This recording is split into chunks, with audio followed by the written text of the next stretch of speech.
Hello and welcome to Business Standard Views of the Week.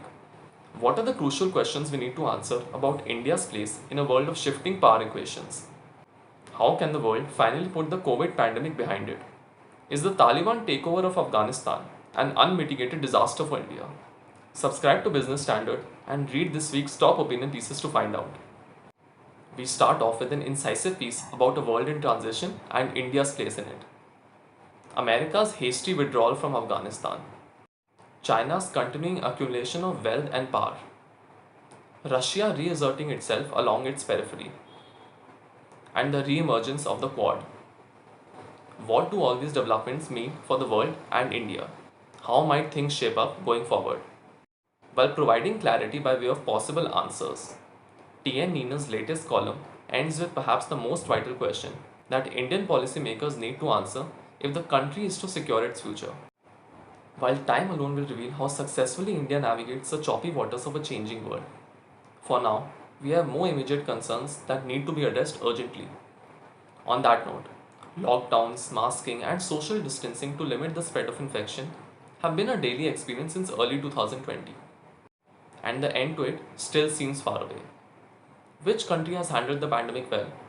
As of now, judging by the three metrics of infections, deaths, and vaccination, the answer to that question is no one.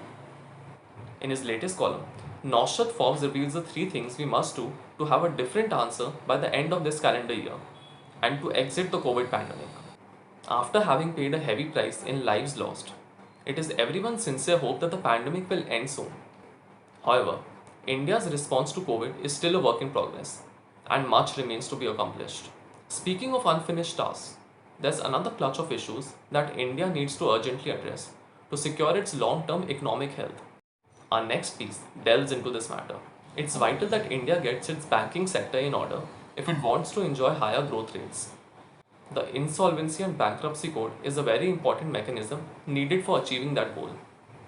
However, doubts have emerged about the efficacy of the IBC in the recent past.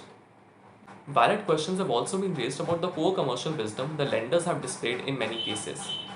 In his latest column, Shyamal Majumdar endorses the recent proposal of a parliamentary standing committee that would go a long way in addressing the issue. While highlighting the various problem areas that exist, the column also prescribes just what's needed to get the show back on the road. Staying on with the topic of the IBC, there has been a lot of criticism lately of poor recoveries or large haircuts on some high profile loans. With that in mind, TT Ram Mohan's column outlines all the steps banks ought to take before heading to the IBC. From setting a benchmark for haircuts to addressing the problem at its source, the banks themselves. The column also examines actions that could work and sets aside those that are likely to fail. All in all, the piece has fleshed out a comprehensive agenda for restoring the health of India's banking sector, and in the process of doing so, strengthening its democracy too. While an effective insolvency regime will go a long way, it's not the only essential ingredient needed for business to flourish. In his Independence Day speech, the Prime Minister spoke of Amrit Kal, that the goal is to build an India in which the government does not interfere unnecessarily in the lives of its citizens. The same must hold true as far as regulating business is concerned. Amit Tandon's latest column highlights the issues with the regulatory ecosystem that need urgent fixing.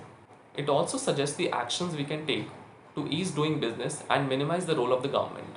Hopefully, the regulatory burden on India Inc. will ease in the years to come.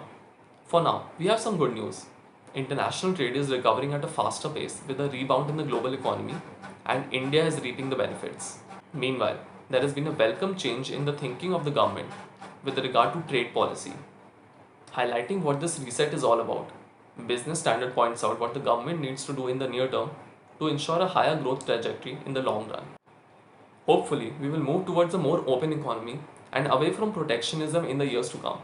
But for now, let's address the recent remarks that set India Inc. abuzz.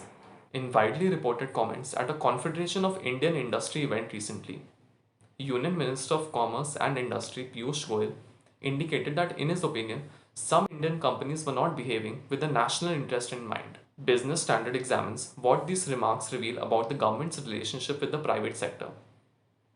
More importantly, the editorial rightly points out where the real national interest lies. Last but not the least, We end this week's BS View segment with a thought provoking piece on the recent geopolitical shift, that is, implications for the Indian subcontinent. The fall of Afghanistan to the Taliban has fueled concerns in New Delhi about Pakistan taking advantage of the situation and intensifying its proxy war against India. However, Shekhar Gupta's column argues that the latest turn in Afghanistan's history has rid it of its geographical curse, robbed Pakistan of its blessing, and given India a respite from its distraction. Most importantly, the column identifies the one crucial opportunity that India's strategic thinkers have overlooked for the past 75 years and are now free to pursue. If you liked this video, share it and subscribe to Business Standard. For more news, views and insights, log on to www.business-standard.com. Do also follow us on YouTube, Twitter, Facebook, Instagram, Telegram and LinkedIn.